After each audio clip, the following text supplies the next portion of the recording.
What's going on, everybody? Welcome into the stream. Let me know quickly if you can see me and if you can hear me. And I am going to pull this up on the YouTube Studio app so that I have access to all your comments and we'll get underway. I was hoping to have the YouTube channel memberships unveiled by tonight's stream, but I wasn't able to get it finalized. But that is something that's coming as an option soon. I know people were excited about being able to have your badge and your emojis or whatever the hell. There's a lot of other stuff that I'm going to offer with the membership, but something to look forward to. Let me know though if you can see me and hear me, and we'll get into your comments tonight. I already see that they are firing off with aplomb, if you will, and we'll talk obviously Willson Contreras, the news of the day. Man, oh man, tough news for the Cardinals, and is this going to be something that they're able to overcome? I think is a fair question at this point, especially, by the way, they lost the game tonight. That's kind of an afterthought, but it's also not because they don't have a ton of margin to lose a bunch of games with where they are in the standings. So that's an element of this as well that's going to be discussed on the stream tonight. So hit the subscribe button, lower right-hand corner of your screen. That allows you to join the live chat. Let me know for sure if you can see me and hear me now that I'm on here. I'm scrolling to the bottom. Allison says loud and clear. Tyler, what's going on? Seth, how we doing? Brett, a lot of folks in here. Daniel, ADL, what's going on? Benjamin's here. All right. I think we've got it. I think we're good. I'm going to riff at the beginning, talk about this Contreras injury, and kind of count it down for the B Shafe Daily intro, which I will attach to the audio of this stream, and it'll post on Spotify tomorrow. By the way, quick reminder, if you like to watch or listen to your podcast without ads, that's something that's available to you on Spotify. I had one person DM me tonight asking for that link, and I will provide it to that person. I haven't gotten around to it yet. But if you like that sort of thing, that's also something you could access on Spotify. All right, I'm going to count it down.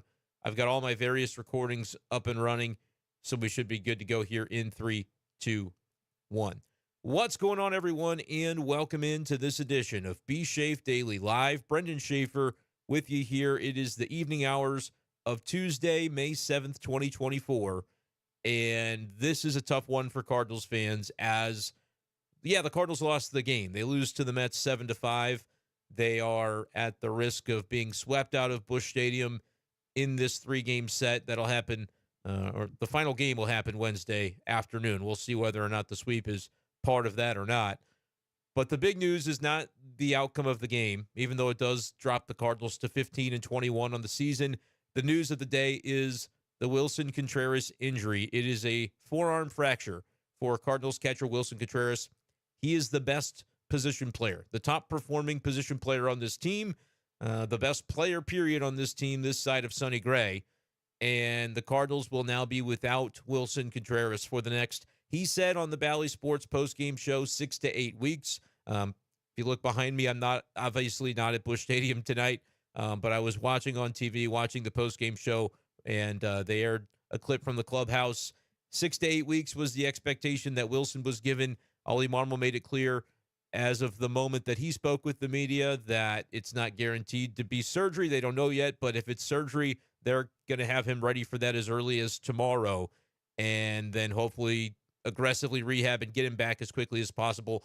But it goes without saying how huge and monumental of a loss this is for the St. Louis Cardinals. It's not would be. We know he's going to miss time. It didn't take long at all for that confirmation to come after the play, the fateful moment in the second inning when his arm collides with J.D. Martinez's bat. A more accurate way to phrase it is that J.D. swung with all his might, put everything into a swing like you do when you're trying to hit a baseball a long, long way, and Wilson's arm was in the path of that swing. And the reaction, oh my goodness. And they showed it on the television broadcast, and hearing the question from Derek Gould on the postgame, I think he said you could hear it from upstairs, the sound. Absolutely brutal. So that was tough to watch, tough to see that and know that it probably was going to coincide with Willson Contreras, who I would describe as the heart and soul of this Cardinals team, missing time. There's just no way around it when you see a play like that happen. The fact that this guy has the tenacity and the toughness to be sitting there on the ground trying to wonder if he's going to be able to stay in the baseball game is remarkable. But that's the competitor that Willson Contreras is. And I think Cardinals fans are behind this guy and feel for this guy in this moment. And I know that, a lot has happened over the last year plus with Willson Contreras and joining this Cardinals team. I think the fan base is fully in his corner at this point, is really the point I'm trying to get across. But another example of it tonight with just the toughness that he shows to be writhing in pain on the ground because he's got a broken arm. And, his first thought is, I wonder if I'm going to be able to rub some dirt on it. I mean, it's just craziness. But when you talk about the numbers, the sheer statistics of what Willson Contreras has meant to the Cardinal lineup, you can look at the lineup tonight. And I'll go ahead and look at the most up-to-date numbers because they've got it here via the MLB.com post-game box score. Willson Contreras has a 949 OPS as he hits the injured list on Wednesday. That'll become official Wednesday, I assume. 949, it's head and shoulders above anything else the Cardinals have in their lineup to this point. And you can look 1 through 9. Donovan and Nootbaar in the 600 range, 600 plus. Herrera in the 600s. Arenado's pushing 750, not quite there, but closer to his career norms than he would have been a few weeks ago at this time. Mason wins at 690. Goldie is down to 550, and we're going to have to talk Paul Goldschmidt because the 0 for 5 with the 3 strikeouts tonight was about as bad as we have seen Paul Goldschmidt this year, and that's saying something because he's had some rough moments. But I thought the final at bat, man, he struck out once when he had, I think it was either bases loaded or second and third, whatever it was in the prior at bat, swinging through 97. And I get it, 97 is a pretty good giddy up on a fastball, but Paul Goldschmidt has been behind fastballs all year. That's been a primary bugaboo for him. And then you get into that final at bat where, technically the Cardinals are in a spot to potentially win this game. And there's one out in the 9th inning, and he looks at 2 fastballs and then obviously ends up striking out on a pitch way off the plate.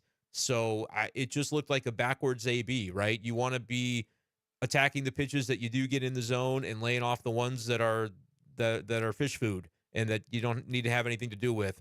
I think there was a breaking pitch that, his eyes might have lit up a little bit on the one that he turned on and pulled foul because he doesn't seem to be able to catch up to the fastball right now.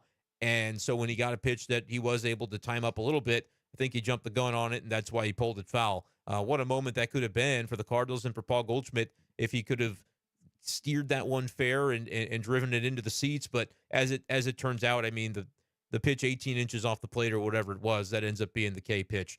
So those are really the 2 big storylines of the night. It's Willson Contreras because, again, up and down this lineup, there's nobody even remotely close to doing what Willson has been doing for this team offensively and in the way that he has handled things behind the plate. It's been a notable improvement with a lot of what Willson Contreras has been able to do as a catcher this year compared to last season.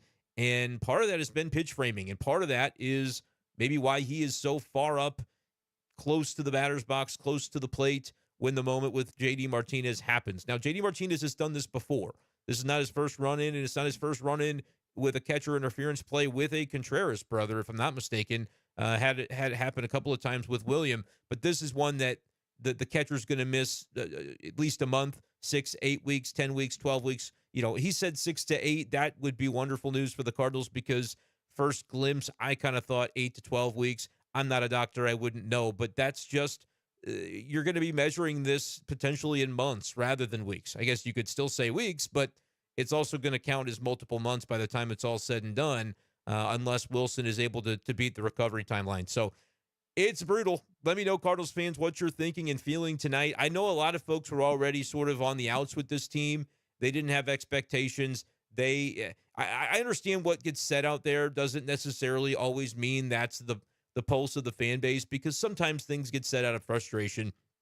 But I think there's also been, in recent days, as the Cardinals have struggled, there's been a lot of comments that I have read from fans that do have a pulse on what's going on.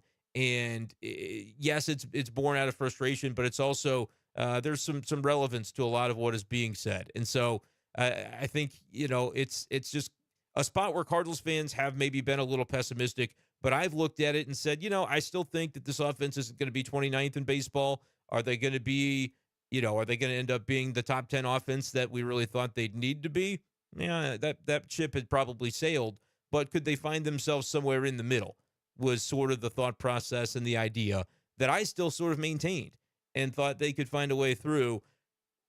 I look at what happened tonight where you hold the 3-0 lead. You get exactly the types of ABs that Ollie Marmol was asking for 24 hours ago when we were in the podium room at Busch Stadium, and he's talking about not seeing the competitive at-bats that he was needing to see early in last night's game, talking about Monday's game against Mets starter Sean Manaea. And he wasn't necessarily seeing that. They were in hitters' counts, and they were getting themselves out on pitches that those are not the pitches to be getting yourselves out on, is the point that I think Ollie was making last night. And then we saw a complete shift in the first inning.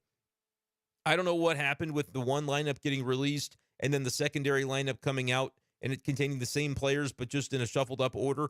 But for the first time, you saw Donovan and Nootbaar batting 1-2 in the order, which is what I think I said I would have done on February 1st. Cardinals spent a lot of time going left, right, left, right. The left alignment with two guys that have a history of getting on base.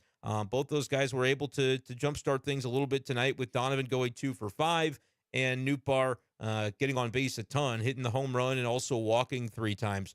Donovan Nootbaar needs to be the start of this lineup moving forward without question, and I don't really even care if it's a lefty or a righty on the mound. I just think that's the way they ought to do it. It looked good when they did it at times last year. It looked good tonight. And you're going to need every piece of help you can get if the guy that's been sort of carrying things in the middle, Willson Contreras, is not going to be a part of it for a little while. So that's the shame of it, is that the Cardinals started off so well offensively tonight with the way they were able to get that lead. But then you lose your catcher and you give it up in the way that Miles Mikolas did in the 5th inning, a 6-run 5th.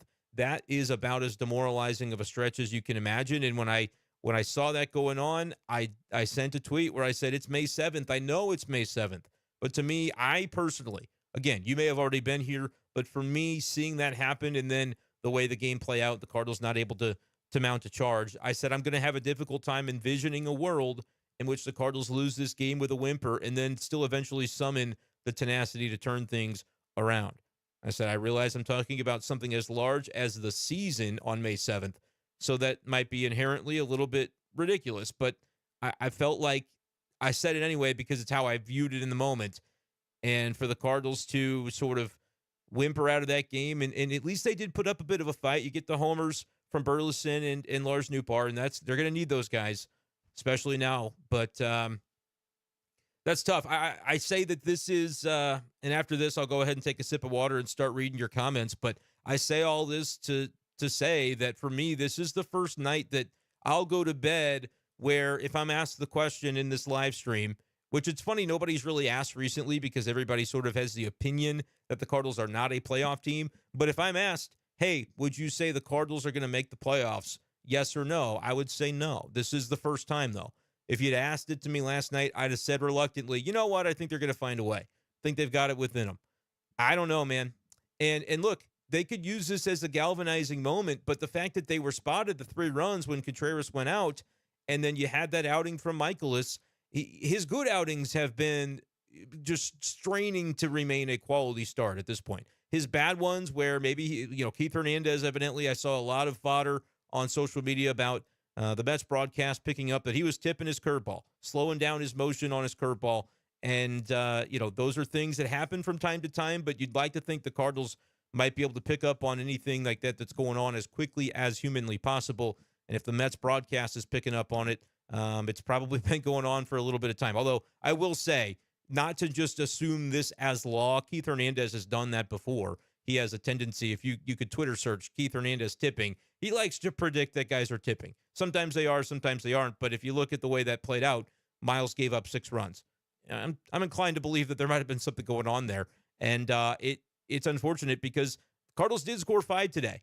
And if you're able to just limit the damage a little bit in that inning, this may be a game that you come away on the other side of. But the Cardinals lose it. They're 15-21. Things are bleak. Things are bleak right now for the Redbirds. But we're going to get into your comments. Like I said, no YouTube memberships yet. We're going to get it fired off soon. So no special badges in the comments tonight. I apologize, but that'll happen sooner than later. Make sure to like the stream. We're at Scott Rowland, 27 likes. If we could get it up to 50, We've got over 100 people in here, at least for the moment. If you could click that like button before you leave, don't leave yet because we're just getting warmed up. But that would be something that I would appreciate. And the way that you hop in on the live chat is by subscribing to the channel. So please do that as well.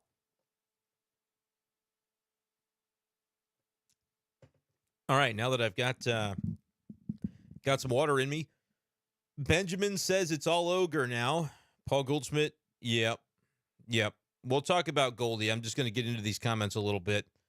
Hot Pocket wants me to make it stop. We're seeing commentary of rebuild time. I know there's going to be some Fire Ollie in here.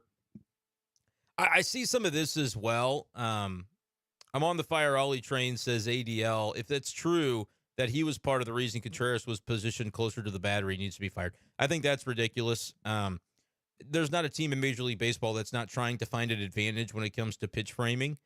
And if you watched the post game on Bally Sports Midwest, the clip they played from the clubhouse, Contreras said, "I'm not going to do anything different. When I come back from this, I'm going to do the same thing I've been doing because it's been working." His framing numbers are better. Now, does there need to be a conversation about actually pertaining to the back line of the batter's box and that the batter needs to be within it? You know, it's always sort of been an open secret that guys, they cheat back as far as possible. Obviously, the further back you are, the more advantage you have because the fastball is in the air longer. You get a longer look at it, and every little inch might count in those moments. But it's just not something that really ever gets called. If a guy's whole foot is out of the batter's box, his whole foot's out of the batter's box, he won't be the first guy in Major League history to have done it, and he probably won't be the last until they decide that this is something that is a health hazard. It's something that can get guys knocked out of games and knocked out of seasons, and maybe should be, you know, something that you take a look at. I will say, though, who's going to be the folks to take a look at it? It's umpires, and we know how that goes. So I don't really know that you're going to get anything from it. But no, I don't think that, Ollie's got to go because he told him to improve his pitch framing and to do it in the way that a lot of catchers around the league try to do it. No, I'm not going to buy into that one. Again, I'm going to basically gloss over some of those comments. I know it's an interesting topic, but it's not that Ollie said, "Hey, here's what you need to do."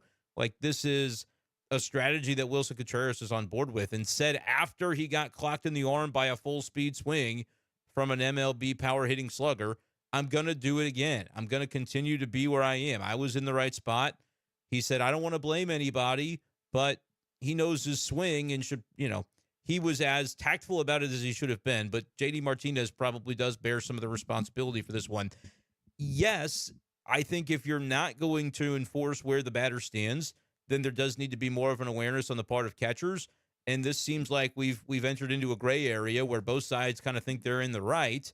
And until an umpire steps in and legislates, okay, here's the way that this is going to be treated, then I don't really know that you're going to be able to consistently avoid these types of moments. That being said, umpires, I don't know that you're going to get the results from them that you're looking for anyway. We're at 46 likes. That does happen to be Paul Goldschmidt's number. So if you would like to get us to at least a John Mabry real quick, we could go to 50 Wayno, 51 Willie. I want to go all the way up to wasn't Ricky Ankiel used to be 66 when he pitched. So let's get to Ricky Ankiel. Keep liking the stream and subscribing. If you have not seen my channel before, Brenden Schaeffer, I am a Cardinals writer for KMOV. Was not covering tonight's game, however, cover a lot of the home games and put my articles there for firstalert4.com. And do this YouTube channel as well. So if you like Cardinals content, you're in the right place. Hit that subscribe button and join us for the remainder of the season. While I have a lot of you listening, though, I do need to reiterate, if you've been listening to the podcast in recent days, there won't be podcasts during the Brewers series. I will be in a wedding in Atlantic City, actually, this weekend. So I'm traveling at the whole thing. I will not be doing the podcast or the live streams. I'll still find maybe some videos I can put up. I'm doing Hot Take Central on 590 The Fan tomorrow morning. Jimmy the Cat Hayes, if you want to hear him and I break down this Contreras thing, be there bright and early at 7 a.m. on 590 The Fan and 590thefan.com. So we'll put some stuff up as the weekend goes, but it won't be anything live. I'm not bringing my podcasting equipment. I will be busy. So that's your fair warning. Brett says, even though it's still early May, the Contreras injury feels like the final nail in the coffin. He's talking about for the season. I'm not even sure if we can sell at the deadline when the main selling piece would be Goldie. Look, I don't know, man. We can go ahead and get into the Goldie thing.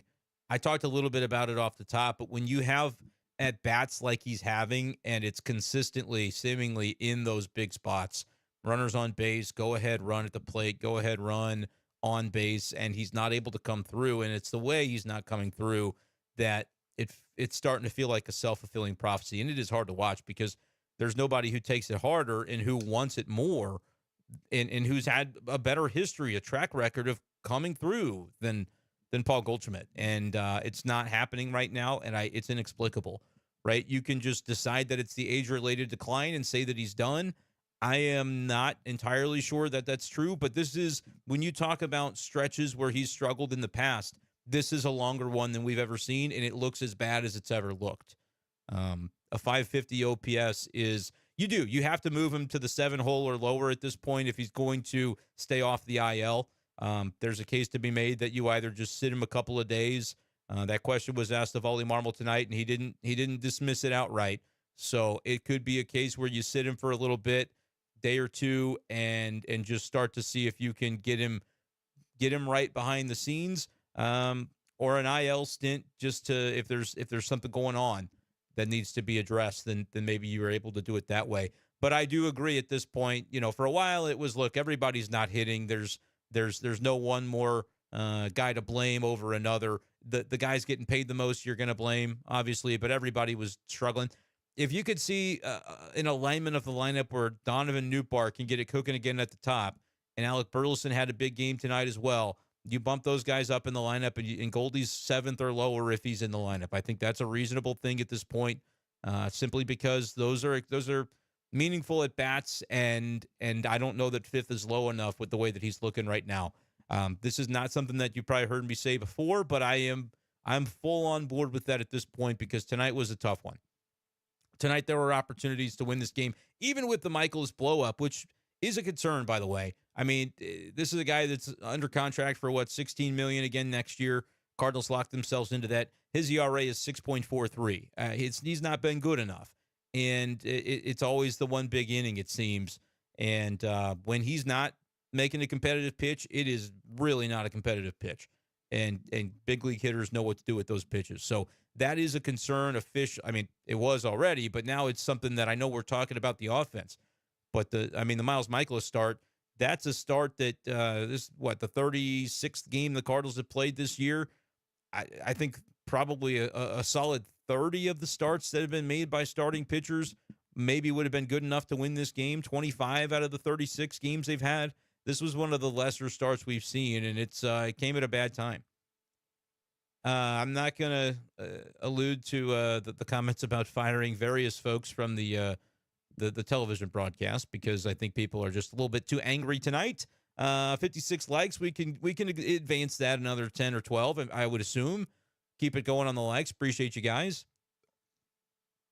Coyote says, so sad for Contreras. Cannot even imagine the pain with then following the disappointment of a great season cut short. Here is the thing, and he does say wish him a good recovery. 6 to 8 weeks is what Contreras told the media.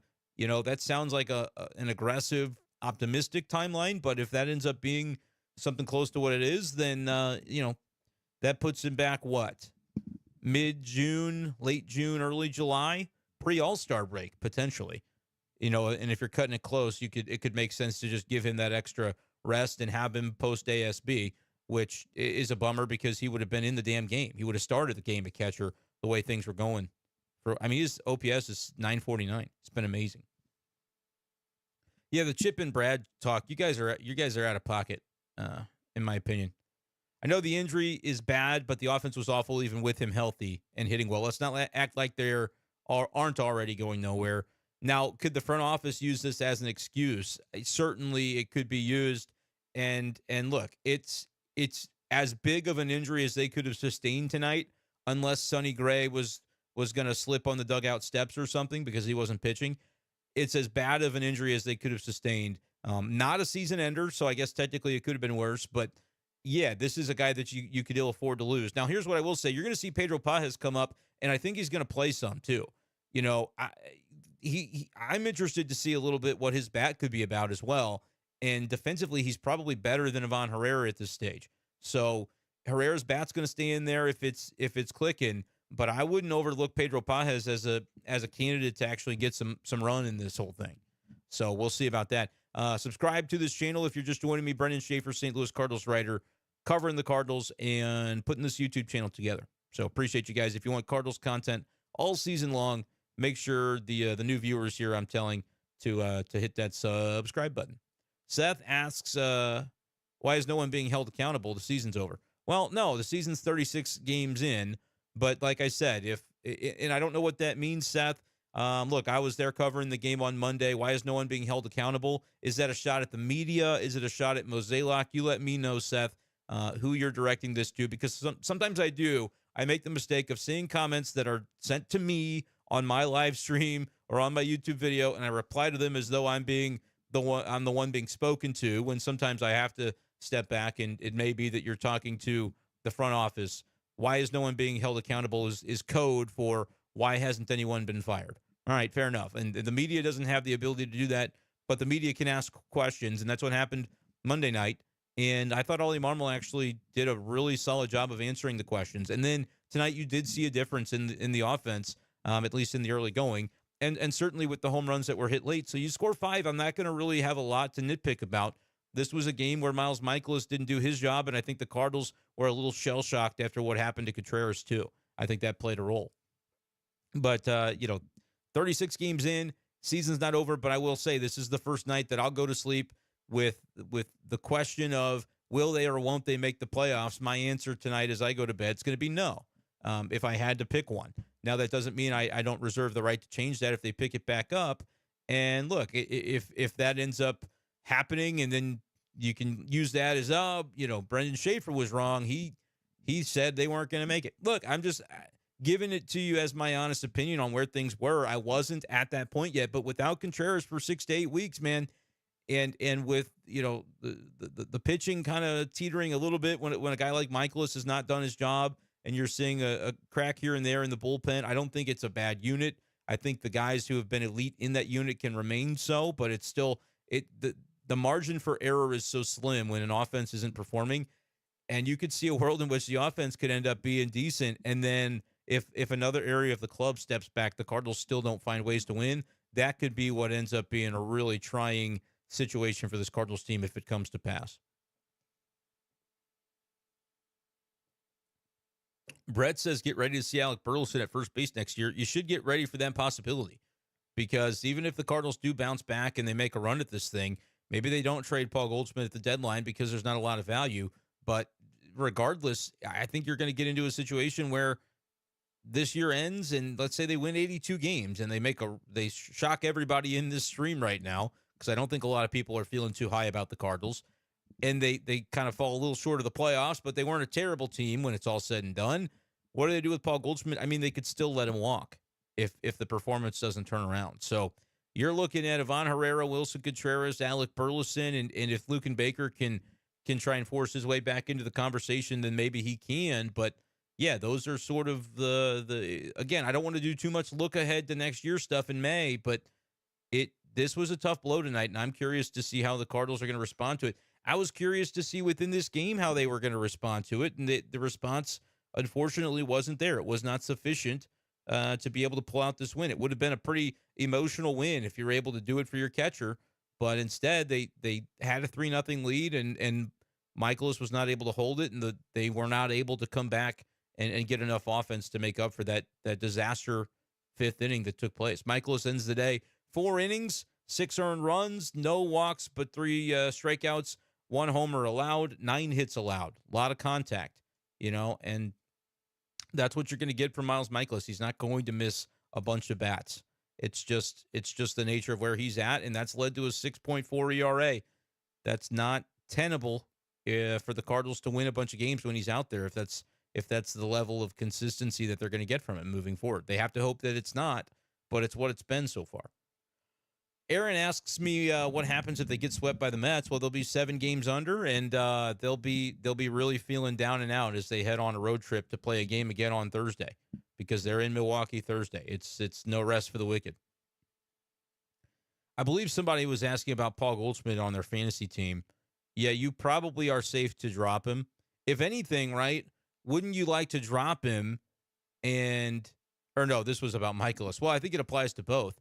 Why would you, here's the way I look at this. This might be a little bit backwards. But if you've got your fantasy team, but you care more about your favorite team, if it's the Cardinals, you go, look, I'm going to drop this guy, and I'm not going to worry about it. If somebody else in my fantasy league gets to benefit from Cy Young reincarnation for Miles Michaelis or Paul Goldschmidt turning back into MVP form, well, just know that you will have done something really meaningful for the Cardinals by casting him away and letting him fulfill his destiny as becoming a great player again. So there you go. Tyler, you have my permission. Drop Michaelis. You have my permission, man. ADL offering up his arm to Contreras, which I think is a really nice sentiment. Ross says the video was jumpy at first, but it's working now. Yeah, that happens. That happens. I hope that the audio is at least good. Reese, thanks for being here. Big fan of the pod. First time tuning in live. Well, thank you for being a first-time live stream participant. I would pin that if I knew how to, but I don't. So I'm sorry. Felix says, sad for Willson, but this is disastrous for fans as well. Now the front office will have the perfect excuse. When they win 71, the front office can roll out the Willson injury and do nothing. No, they can't. No, Cardinals fans, if the Cardinals have a losing season this year, to me, it's incumbent upon John Mozeliak to step aside. He should not have his hand in this retool/rebuild if this is another losing season. And that's a full sentence. You know, I don't have a caveat. I don't have a, well, if they, or what if. There's no more of that. It's 2024. They got to use the injury excuse last year when it was kind of fake because they didn't really have injuries, not like some teams do. And some of those teams battle through those injuries and still find a way. Look, last year's team was just a bad team. Injuries isn't the reason that it didn't succeed. Injuries down the stretch, you could say, well, look at all the guys that ended up on the IL in September. That's phony, though, because that's not why they were a bad team. They were a bad team on July 31st, right? They were a bad team when they were selling off their 40% of their rotation. Injuries aren't why last year's team wasn't good. Adam Wainwright was injured, and the fact that they continued to pitch him injured is part of why last year's team wasn't good, but it was not nearly the whole thing. They used up the injury protocol last year. That was you can say excuse. I would say it was their explanation, but you don't get another year of that if you're John Mozeliak. And it kind of sucks. Life isn't fair sometimes, but when I look at the reason they're bad this year, and so far they are, they're 15-21. They're on a pace to lose like 94, 95 games. That's bad. Still time to turn that around in calendar, but if you're asking for my sentiment and whether they will, I'm on the side of I don't think they make the playoffs as of today. And it's the first time I'll say that. And the Contreras injury is a big reason. If they had just lost this game in normal fashion, would I have been so bold as to come out and say that with nobody even asking me the question? Probably not. But I do think 6 to 8 weeks, maybe more, without your best position player is, call me crazy, but it's going to make life difficult on them. And so that's kind of where I am on that.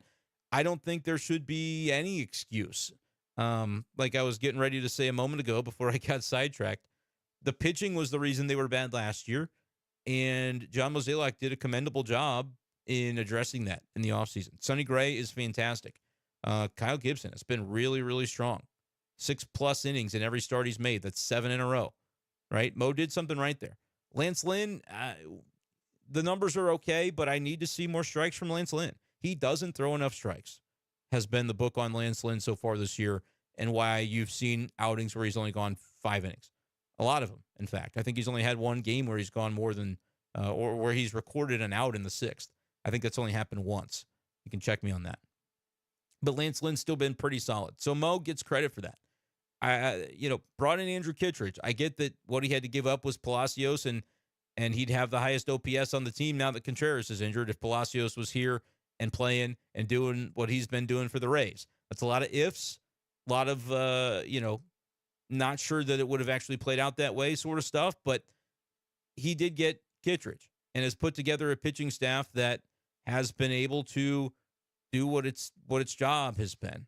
It's matched its job description, but the offense has now taken a to say step back wouldn't even be remotely accurate. It is absolutely cratered and is one of the worst in the league to this point. The numbers say it. Do I think they have the worst collection of offensive talent in the league? No, but they're performing as one of the bottom offenses in baseball. Those are the numbers. We're allowed to say the numbers, and that's what they are. So should John Mozeliak have known that that was coming for this offense? No, I don't think that that was necessarily evident. And you might say, I knew Goldie would decline, though. I knew Arenado wouldn't be the same. That's fine. You didn't also believe that Donovan, Gorman, Nootbaar, and Walker, who were all 15% above league average last year, would all be well below league average to this point in this year. You didn't think it. You can tell me you did. I won't believe you. You just didn't, right? So even if you thought, hey, this offense isn't good enough to contend, I'll buy that. You didn't think it was the 28th, 29th offense in baseball, and I still don't think that it is. And even with Willson Contreras out, I still don't think that it is going to be. But with Willson out, is the ceiling top 16, top 18? Like, I don't really think that's going to inspire anybody to predict contention for this club. So it may not be Mo's fault in exactly the way that it went down based on what he did this offseason, because it should have been that you come in with a group of position players and those guys carry the lumber, and they haven't. So can you blame the Pobo for that? Well, maybe not, but it just doesn't matter anymore. This becomes a bottom line sort of scenario.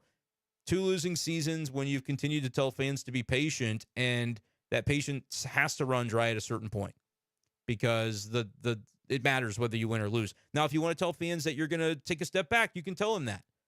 But be honest with that if that's what it's going to be, and probably let somebody else see that through if this season doesn't go well. I give Mo the full year, though. I don't say Mo has to do anything at a certain point this year until they are committed to, if they say, hey, we're going to be sellers at the deadline, then I think it's probably time to let somebody else handle that. I don't know how easy that is to do in the middle of a season, but that would be my preference if I'm looking at it and saying, or if you're someone out there who thinks that Ollie Marmol's job should be in question.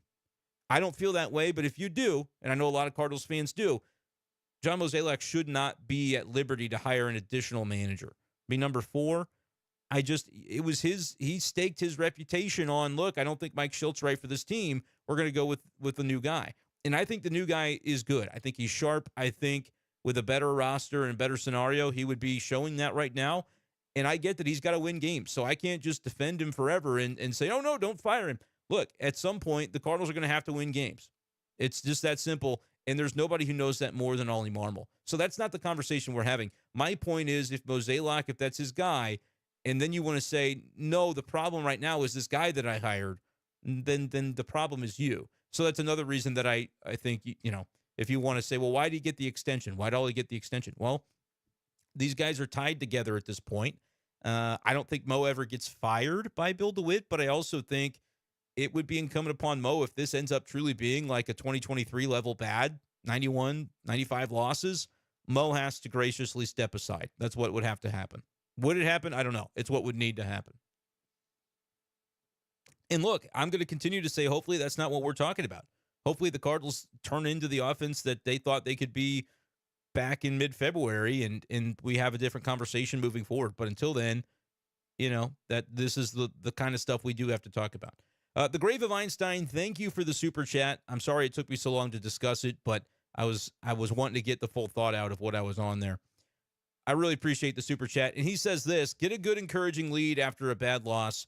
Best player, I think he meant, goes down, and game is a heartbreaking loss. God doesn't want the Cardinals to win. But between you and me, I'm not that ridiculous. 11:20 tomorrow. Here we go. It is a sunny day tomorrow, isn't it? Although I think it's supposed to storm. So that could be, just imagine if the Cardinals go, well, hey, things aren't going well right now. And, we really do got to figure something out. Maybe have a stopper. Oh, good. Sonny Gray's on the mound. You just watch. Watch what will happen when the weather comes in and turns that start for Sonny into 2 innings, and then you get the rain delay. That's kind of the way things are going right now for the Cardinals. But the Grave of Einstein, thank you for the super chat. And thanks as well to ADL, who blames Steven Matz for all of it. Come on, bro. I'm just proud of you for not saying Stinky Steve in the live chat, because that's typically what what ADL refers to Mats as, which is not nice, but that is what he calls them. So thank you both so much for the super chats. That honestly, I was like, I don't know if I'm doing a live tonight because it'll last over an hour. It always does. I got to be on Hot Take Central early in the morning, but I'm like, let's rip it and see what happens. And you live chatted me into, now it doesn't matter if YouTube gives me ads or not on these videos. I'll at least get what I needed from this as a work perspective. So thank you, boys. Drew says, sucks to be a Cardinals fan. Well, ouch. No real change will come until Cardinals get new ownership. Same result every night and mostly same fashion. Frustration is an understatement. Look, I made this comparison because I think somebody on my YouTube channel comments, and I'd credit them if I remember who had said it. They made it to me, this comp.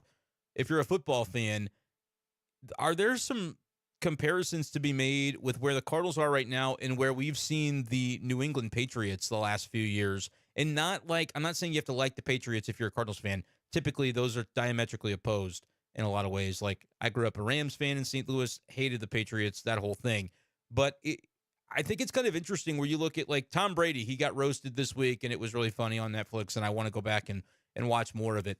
But you had a falling out between, their franchise player, Tom Brady. He has to go somewhere else. Now, in the case of the Cardinals, their franchise guys, that's not really what happened within the last few years. They didn't leave to go elsewhere. That happened in 2011 with Albert, but it was really just Albert and Yachty retiring at the same time, and Waino basically losing all effectiveness in that same moment and then retiring a year later. The Cardinals that a lot of people grew up with, or the Cardinals that you've known for the last, 2 decades plus, are they that same organization right now that has an edge over the competition, that you just always know, oh, the Cardinals are going to be there, the Cardinals are going to be in the mix? Or are they sort of, and I'm not saying they're trying to trade on what they've been in the past, but it's just a matter of the edge isn't there.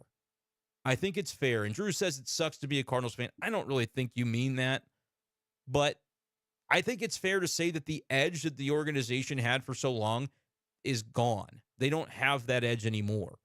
They don't have that, the je ne sais quoi. It's not there anymore. Can they get it back? I think that's possible, certainly. But with where things are right now, it's hard to stake a claim and to die on that hill that, no, it's still the same Cardinals. They haven't lost that luster. With the way things are going right now, man, it's hard to say that there hasn't been that decline. I do think playoffs are random. October can be random at times, but I also think there are teams that are built to win when you get to October because of the whether it's the character or the experience or the dog, guys that have that dog in them. To be as casual with this conversation as I can be, I feel like those teams can do well. And you look at the teams that did for the Cardinals in 06 and 11, those teams didn't win the most games. They had to scrap and claw and fight their way in, but they had that dog. They had the pieces. They had the recipe. Tony La Russa, very much a believer in, if you've read his books and different things, in the recipe in the clubhouse and having the right mix. And it's hard to quantify maybe at times. More of a feel thing than anything.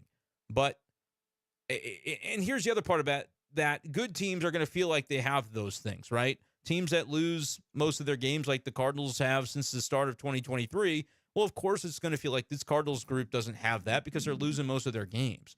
So is it the chicken or the egg? That's another fair question. But I just think that it goes beyond that. It's not just the roster. It's the organization and the development of players. And, gosh, you never used to see the Cardinals on the wrong end of so many trades, right? But doesn't it feel like, even anecdotally, and it's not always fair to go to anecdotal examples because then you can look up a couple months later and say, well, actually, Randy Arozarena is not really doing much this year. Or actually, everybody in the league could have had Adolis Garcia, but nobody chose to, right?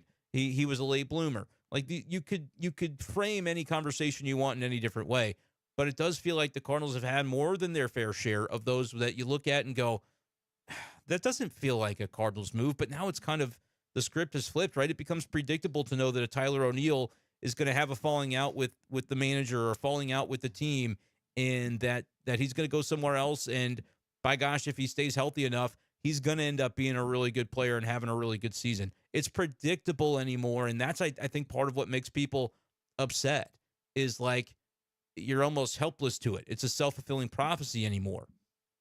Now, that's a big picture conversation about this organization, and maybe that's the one that you want to have. I still look at a lot of the in-season conversations to be what's going on with the team. But tonight, I think we are in more of a big picture mood because, one of the guys that you brought in to be a factor in the clubhouse and certainly in the lineup, Willson Contreras, he's out for 6 to 8 weeks, maybe more. And you're left with the question of, well, my gosh, with him, this team wasn't enough. What are they without him for this stretch of time? And can they even keep it afloat until he gets back to believe that this could be a contender after he returns in the second half of the season? Like, these are hard questions, I think, taking place tonight. Rena, thank you so much for the super chat. She says, here for the therapy. Feels like it's over. That's where I'm going to, does it feel really rough right now? It does. And if you think it's over out there in Cardinals land, I can't tell you here's why it's not, because it might be. It might be over. It is only May the 7th, right? But tonight was about as bad as it could have gone. Like I said, short of Sonny Gray tripping and falling in the dugout steps and injuring himself on a day that he didn't pitch, you can't lose Willson Contreras and expect things to just be okay. He's a huge piece. But that's where I do say, Ivan Herrera, next man up. That's, if you want to talk about those teams that have that dog in them, the next man up thing is real. It has been real for a long time in not only baseball but other sports when it comes to that. So is it going to be a spot where Ivan Herrera can thrive? Can Pedro Panjas come up and say, I'm ready for this moment? I don't know that you replace Willson Contreras. Neither of these guys are number 3 hitters in their lineup, and Willson is. He is that. So to not have him is going to be difficult on an offense that's already not been going. But maybe that's not to say it's a positive thing, because I don't even think it makes sense to silver lining this, because there is no silver lining. You just lost your best hitter. But you saw Nootbaar and Burleson go deep tonight. What if there is this collective attitude of just kind of F it? Look, we haven't been getting it done, and the guys that are able to are going to do it now. It's time to go. And maybe that just forces them into a spot of being uncomfortable with where they're at, and that can manifest in results. Might be reaching. It didn't work for Goldie tonight, and there might be something physical going on there that's at the heart of it, because it does not, plain and simple, doesn't look right for him optically. It doesn't look right. But the rest of those guys, it could be an opportunity for somebody else, and maybe it's somebody that we don't expect, but that guy is ready to show the world what he's about. You never know. I would just hate to see, and look, I talk about this all the time. I'm not a Cardinals fan. I cover this team. I used to be a Cardinals fan. I view it from a different viewpoint right now, a different perspective as somebody who covers the team. But I see all the Cardinals fans in this chat.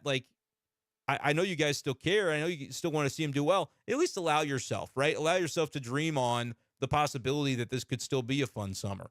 Doesn't look like it's going to be right now. I'm not trying to blow sunshine up your ass. I'm just saying, it's May 7th, and the existential dread that happened from last season, nobody had fun.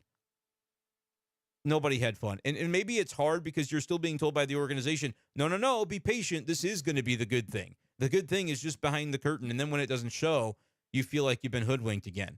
And that's not a good feeling. So maybe there is some element to that where it's like the framing and the messaging from the org is part of the problem, where if you had maybe you as a Cardinals fan would need to see it not be Mo in order for you to feel a different way and have the angst sort of the dark cloud lifted. Because right now, to say that Mo has been a dark cloud of the Cardinals is not a fair characterization. He's done a lot of very good things. The last couple of years, though, the org itself does have a bit of a dark cloud over it with just the losing, right? So because of that, maybe there does need to be a different voice that can just take things in a new direction, reinvigorate. And maybe the fan base would be invigorated by that, even in a world where next year they could come in saying, hey, look, our payroll's 110. It's not 185. Or our payroll's 120. We might not be as good this year, but then at least you have a set of expectations to know what you're supposed to expect.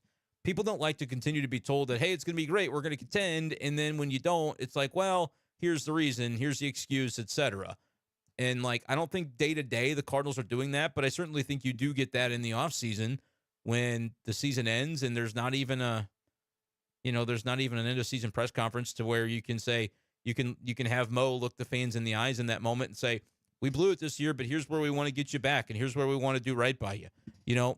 Some people may not think that stuff matters. I made the case from the moment they didn't have the presser, honestly, from the moment that they said, oh, we're going to wait until later in October. It's like, yeah, sure you are. This is never happening. Okay. Those sorts of things I do think matter, and that's where, like, the Cardinals could afford to have a little better messaging. Does it have a tangible impact on wins and losses, how they handle those moments? No, but I think it does have the ability to either strengthen their relationship with fans or see it deteriorate. Just my 2 cents. Kevin, thank you for the super chat. Dylan Carlson is back and about to make his superstar turn, lead this team to the top.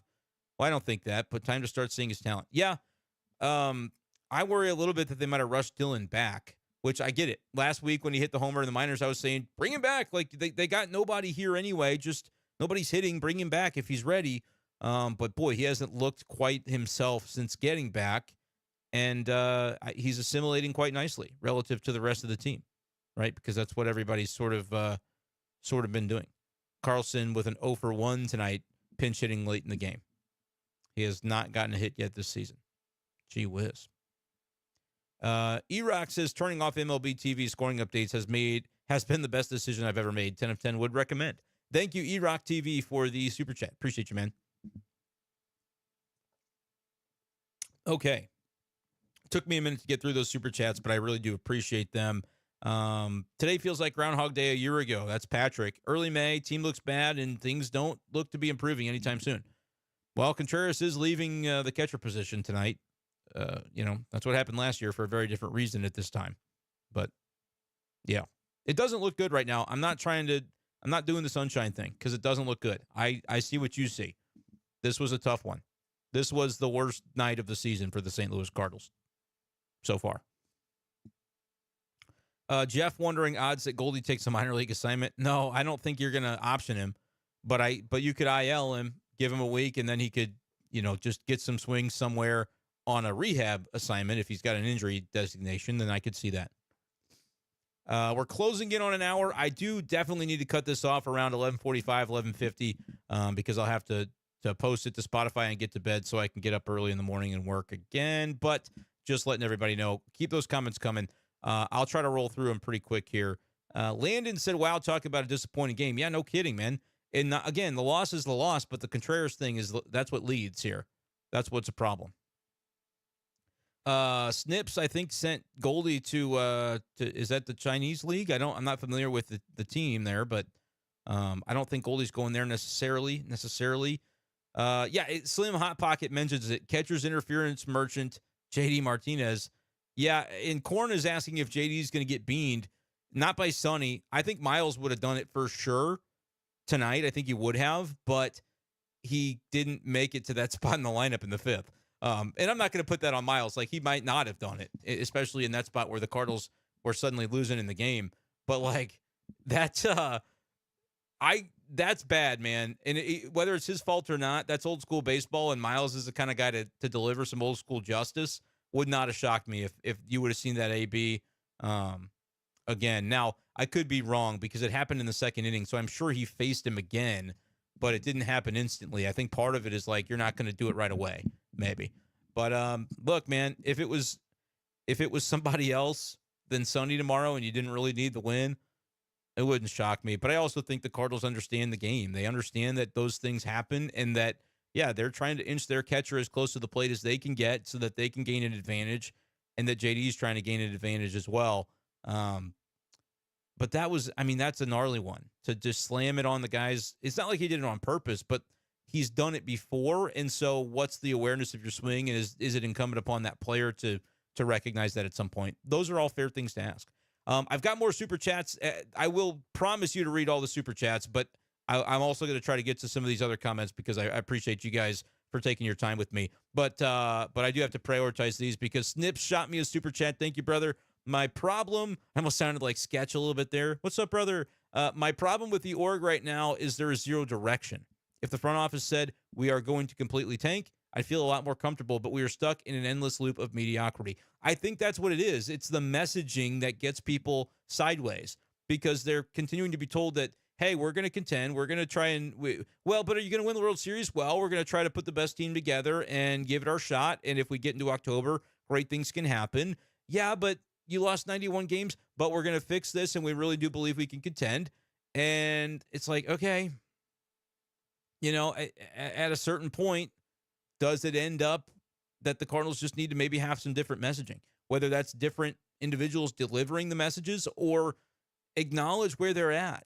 Acknowledge that, look, they haven't had a great development system when it comes to pitching in recent years, and that is an element that could be holding them back. And it's difficult to go out and nail every free agent signing to backfill a rotation for years. Now, they might have freaking done it this offseason. Lynn Gibson and Sonny have been good. Collectively have been really good. But those are short fixes to a larger problem.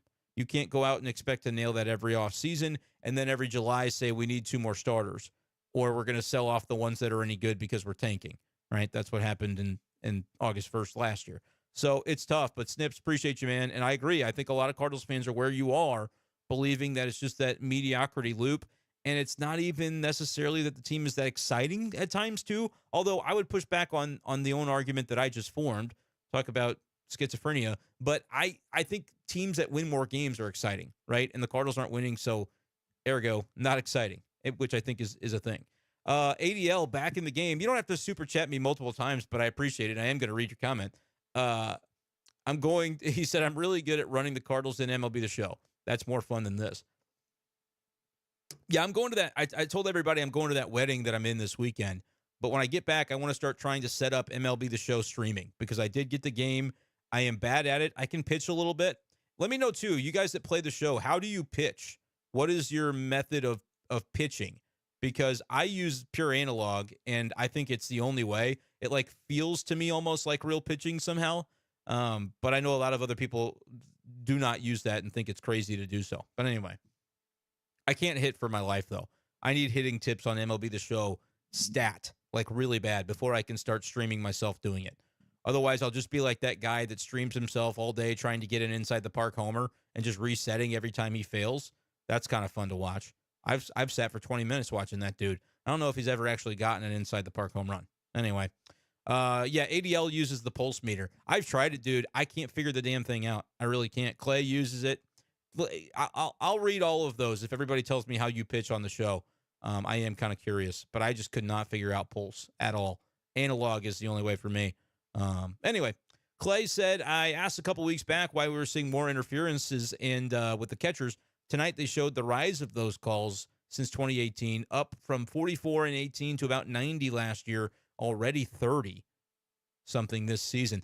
Look, and that's why when people, I got the question and I got a few texts too asking is Contreras mad at the Cardinals for asking him to scooch up? And my answer was no. That's not the sense I get, especially because if you watch the postgame, he said, I'm not stopping. I'm not going to stop. I'm going to continue to do what I've been doing because it's been helping our team, right? But I think that's sentiment across MLB. Catchers are being asked to adopt strategies that put them in better positions to frame, and it's also putting them in spots to get hurt, unfortunately. 74 likes. You guys have been awesome tonight. Let's get to 80. I'm going to try to blow through some more comments. I cannot go past midnight, but 11:45, 11:50, we can swing that. Peter says this team is so damn bad. They're playing bad, man. Scott, thank you for your kind comment. Says I do a great job with my commentary on the Cardinals. Thank you, Scott, for that thought. Agree with playing MLB The Show, playing that as well as the Cardinals, and it's great. Yeah, whatever roster moves you guys are making on the show, you send Mo an email. I don't know. Maybe it'll help. C. Ramirez asking, we're a fan. What happened to me? Why am I not a fan anymore? Well, I cover the Cardinals. I'm a credentialed writer that covers the Cardinals. I write about this team, and I started doing that in 2016, and the fandom is not something that's a part of that. You're objective when you're in that role, and a lot of people that knew me growing up are like, well, there's no way you actually, it's like wink, wink, you're a Cardinal fan, right? I'm like, no, it's not really. It's hard to describe, but when you're in there, you just have a different perspective. And I want to see the guys do well, because you get a chance to talk with them and you kind of know more a little bit about what they're going through because you can see the look on their face when they're at their locker, like different little things like that. And so I want to root for the guys. I want to see the guys do well, and I want to see good stories emerge. It's not that I'm completely divested. Gosh, I talk about them all the time on here and on podcasts and radio, and I write, and it's like it's better to write about a winning team if we're all being honest, and to talk about one too.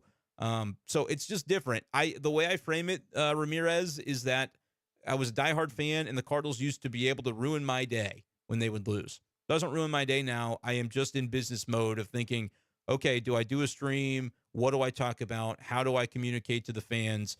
It's truly just a different way of looking at it. And so it's not that like anything happened. It's just I got a job. I got a dream opportunity that I'm continuing to run with is honestly all it was.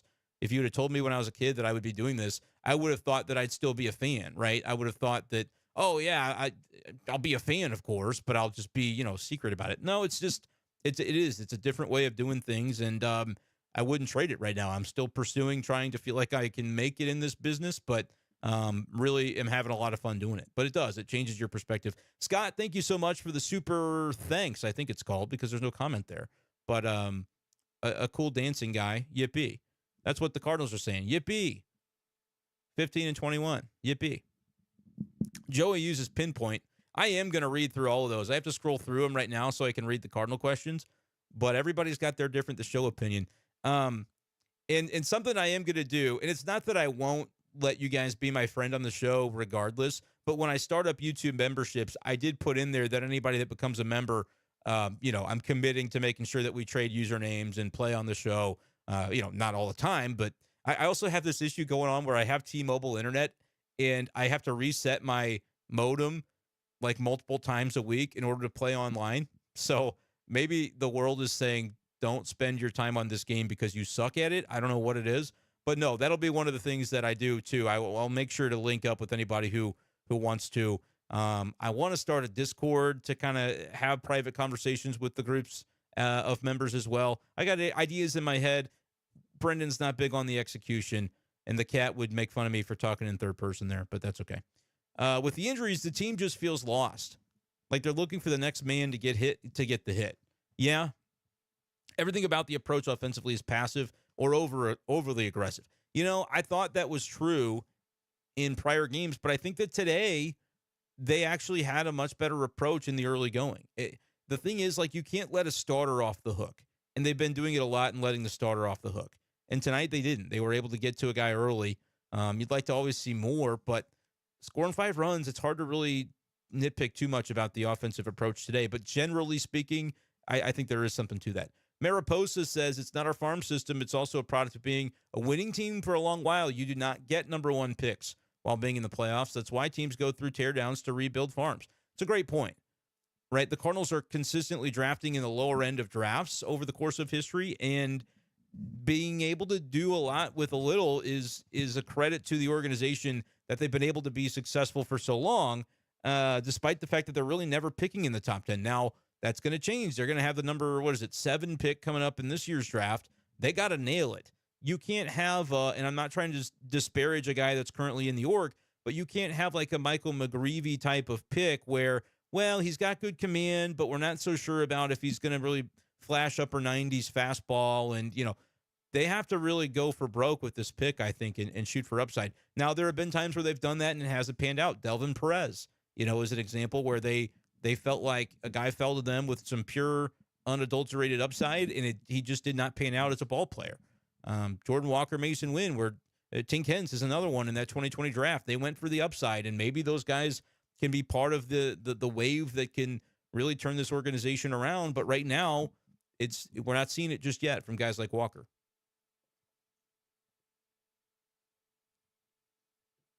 Clay says, I absolutely believe in Ivan Herrera. Not upset to have him catching. Obviously wish Willson had not gotten hurt. Yeah.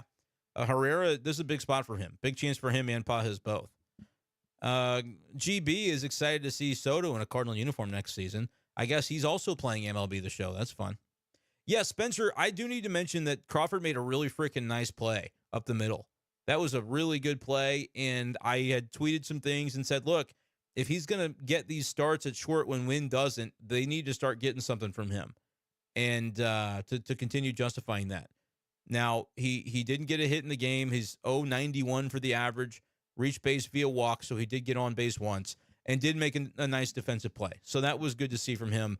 But again, are we lowering the bar to say, hey, defensive play, like start him again tomorrow? He does need to hit eventually, but he's the 26th man on the roster. They've got other issues in addition to what he's given them. Patrick, thank you for being here. He's peaced out, but says hope that Gray is solid tomorrow. Luke, what's going on? I appreciate the nice message. If Sonny Gray trips and falls, I'm blaming Brenden. Yeah, that's probably fair. I mentioned it twice, so that's probably not good. And I don't want him getting wind of that because I would never wish that to happen. And, ball players are a little superstitious. So pretend I just never said that. He's going to be fine. And again, I said it was tonight. What happens tomorrow is irrelevant. This was tonight I was talking about. Corn says, I have had one of those TLR books forever and haven't read it. Yeah, check it out. I haven't read all of them, but I've read a couple of them. They're good stuff, man. 3 Nights in August, and then the 2011 one. 2 good ones. Aaron says another hypothetical. Were the Cardinals wrong to not be willing to trade or to anchor a Soto trade with Jordan Walker? I mean, you can say now that they might have been, but have you given up, Aaron, on Jordan Walker? Because I haven't. I still think he can have a great career. So, I just, it's hard to say because right now he's mired in the AAA of it all, and he's not been performing at the big leagues. But he had a good year last year. Jordan Walker did, and he's only 21. The guy is still 21, by the way, as we sit here today. He doesn't turn 22 for a couple weeks. All right, so his story has not yet been written. And for that reason, I'm not going to write him off. Snips says it feels like the Stan Kroenke 2010-ish Rams in St. Louis. No, but look, the Patriots were awful last year, and Mac Jones was not the answer at quarterback, and so they got rid of him, and now they're still searching to find the next thing. That's what I mean for the Cardinals. Oh, we didn't really realize it might be this bad. Well, maybe it's okay. We've still got the Cardinal way, but then you look up and what if this is another losing season in a row? That ends up being kind of tricky for it, right? So that's all I mean by that.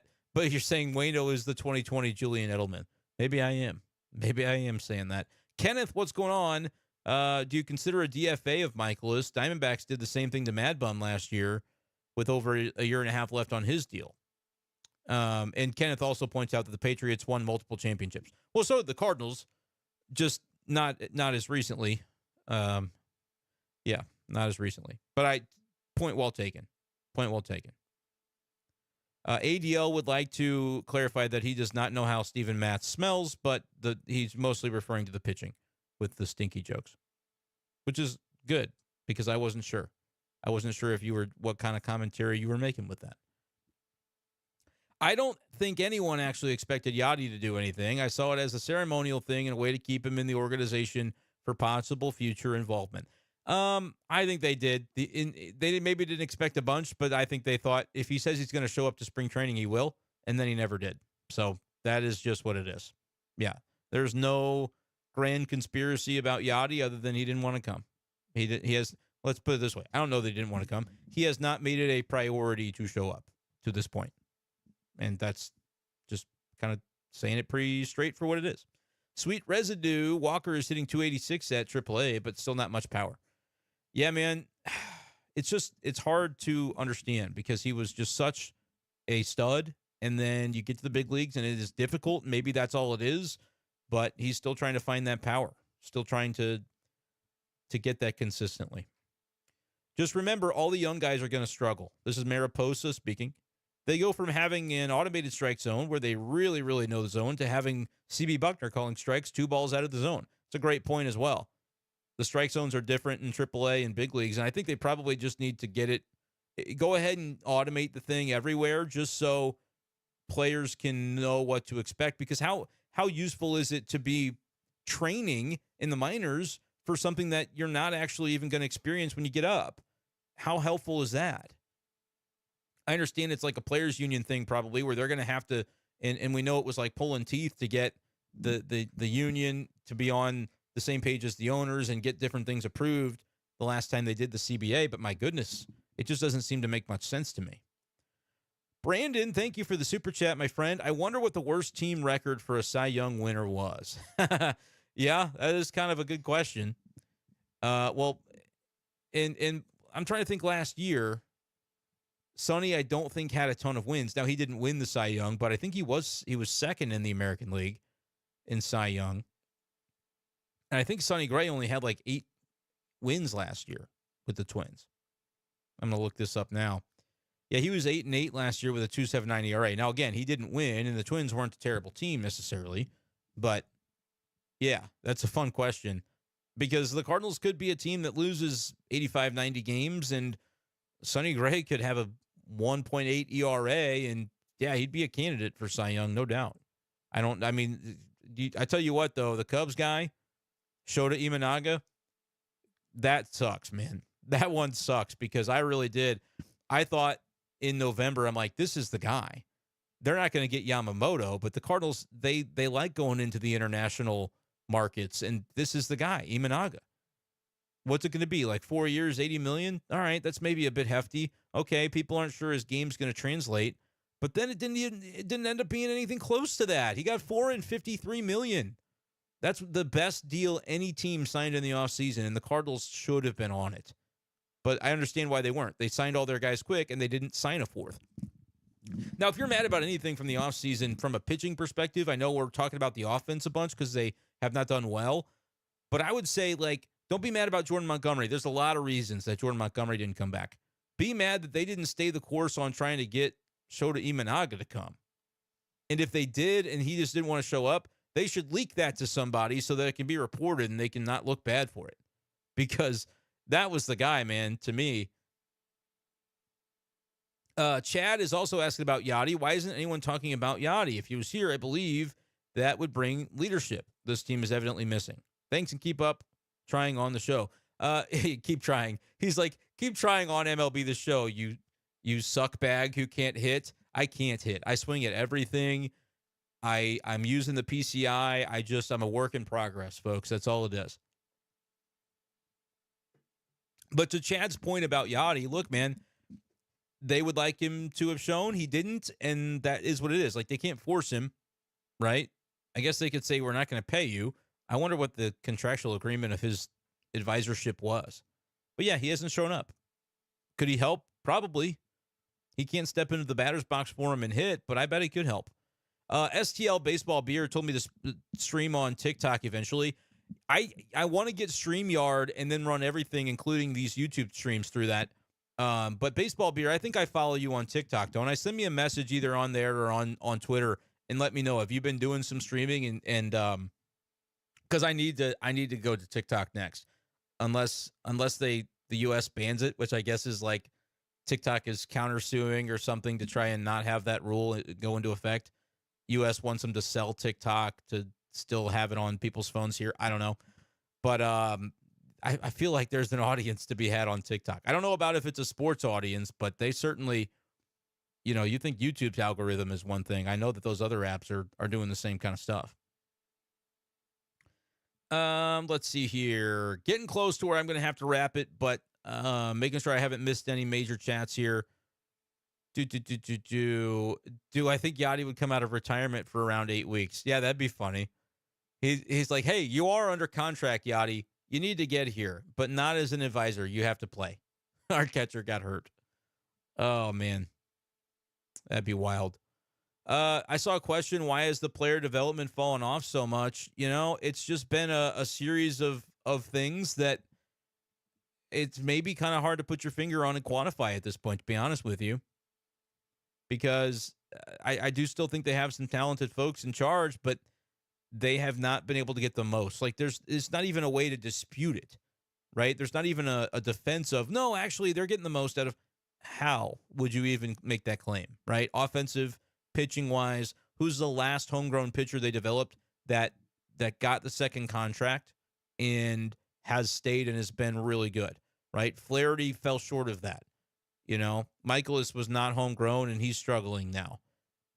Yeah. Dakota Hudson didn't work out. It hasn't happened in a while. Carlos Martinez, really, the same kind of thing happened to him at the end. So, it's just been a tough road to hoe when it comes to development, and I don't really see it turning around without, look at all these young prospects that are quality without some of those guys being the flag plant where you can say, look, we got this one, and then it can sort of build upon itself once again. I also think you could look around the COVID time and the reduction of minor league organizations, and now they've got fewer teams, and like teams like Memphis have been losing. Like they just haven't been a winning tradition in the Memphis Redbirds in recent years. And I think COVID kind of, and it's not to say like, oh, it's COVID's fault, because other organizations have figured it out since COVID, but the Cardinals maybe have not. Zan Games is asking where I'm reading the chat. He's not seeing the comments that I'm addressing. I'm not going in order the whole time because I'm actually reading from the bottom up right now, because for a while I was just digging through, and it just jumps so much on me because of how many chats come in. I just am not able to follow like a through line. So I'm reading from the bottom up, actually. If you mentioned Carlos Martinez got busted for, or was it JD who got busted for PEDs? I think Carlos did have some kind of thing, didn't he? Anyway, Steve Carlton, this is from Scott, went 27-10 for the Phillies in 72. They lost 97 games. So they were 65-97. Cards traded him for Rick Wise, worst trade in team history by a wide margin. The lefty who won 7 Cy Youngs. Yeah, the Steve Carlton trade was before my time, but I do know enough to know that was a rough one. A rough one. Retrospect is 2020, isn't it? Why not have sold Arenado? He's younger. Arenado's got stuff on the contract still, years remaining. If I'm saying things like stuff on the contract, we know I need to wrap this up soon. But that's basically, I think the answer is the years remaining is kind of an interesting thing, because if he's playing well, that's a good thing for another team, because they're like, oh, we get him for multiple years. If he's not playing up to career norms, would other teams look at that as like an albatross around their neck of, well, do we want to pay him next year? Whatever. So it's more complicated to get a trade like that done. And the Cardinals didn't trade him because they thought they would be good this year. And they're maybe still hopeful that they will be, but that's why. Like, they were going to go for it. They weren't going to go all in on it, not at the expense of the flexibility of the future, but they did want to go for it this year. And it's just not working out so far. Reese saying that Gorman swings for the fences every time he swings. Yeah, he's still going through it for sure. Still going through it. Let's see here. Gorman, Goldie are important to the offense. Why are they struggling right now? Man, if the Cardinals can answer that, CJ, they would be in a lot better spot, because they'd be able to fix it if they could answer it. But a lot of guys going through it at the same time. Maybe you could take a bright side from guys like Burleson and Newpar, maybe starting to come out of it tonight. We saw good swings from them, and Newt taking the walks. Don't ever change. Like I said a couple days ago, do whatever you want with the lineup. I think you definitely need to keep it the way that it is at the top right now with Donovan Newpar. I liked it when they did it, I think, to first start out late in 2022, it seemed like. Maybe it was that long ago, and I still like it. So I hope they keep that up. I think that's a good alignment. Got to figure out some middle order bats, though, at this point, and you want to move Goldie down, but you now also don't have Contreras. This lineup's going to look a little lean. They're going to need the next tier of players to step up. And I get that Walker maybe hasn't hit for power yet, but do you think about calling him back up? Because you're going to be lean in the lineup without Willson Contreras. And if Carlson doesn't perform, then you're like, okay, what's the next step there? What's the plan? Yeah, I don't know if you can call Walker back up just yet, and the numbers are, OPS is still pretty low. But we'll see. He will be back sooner than later, but for now, it is what it is. And Soak Turtle says, I haven't given up on Jordan Walker's good year last year and this year. He's just struggling, and that's true. 100% true. All right, guys. Jen's, I haven't answered Jen's question. Why does it always feel like the wheels fall off around the 5th inning? Is that in my head, or is it an official stat for the Cards? I think it's a combo of they haven't done well against opposing starters, and opposing starters are usually still in the game in the 5th. So, they're not adding on with frequency, and that's where their starters, guys like Michaelis, guys like Lynn, guys like Matz, have tended to wear down. So, yeah, the 5th is kind of a bugaboo for sure at this time for the Cardinals. Okay. I know that there are some folks' comments that I missed, and I really do apologize. I had a lot to get to tonight. I do apologize, but I'm going to have to cut it here. It's about midnight, and I've got to get up in like 6 hours, and I'm going to have to post this on Spotify. So appreciate you guys, as always, for joining. Subscribe before you leave. Hit the like button before you leave. We might even get it to 100 likes if you all hit that button before you get out of here. That is going to do it, though, for this edition of Be Safe Daily Live, as I need a neck massage because I was not using good posture throughout this thing. But we'll continue to talk some Cardinals. Reminder, Thursday I'm going out of town, so the channel will look different Thursday through Sunday. But we'll be back and at it with everyday posts again next week. I will still post tomorrow on Wednesday after the Sonny Gray game. I just want everybody to be aware of what's coming Thursday through Sunday. And I'll do a text post, and I'll post on Twitter. I'll make sure it's well known. But I feel like people are going to be so mad at me because it's like, oh, he's been doing so many, videos, and then he's gone. I'm done with him. Don't give up on me. Come back Sunday night or Monday when I do return after the wedding. But that's going to do it for this edition of the show. Thank you guys so much for joining, for the super chats, for the comments, for the likes, for everything. We will talk to you next time on Be Safe Daily Live. Peace.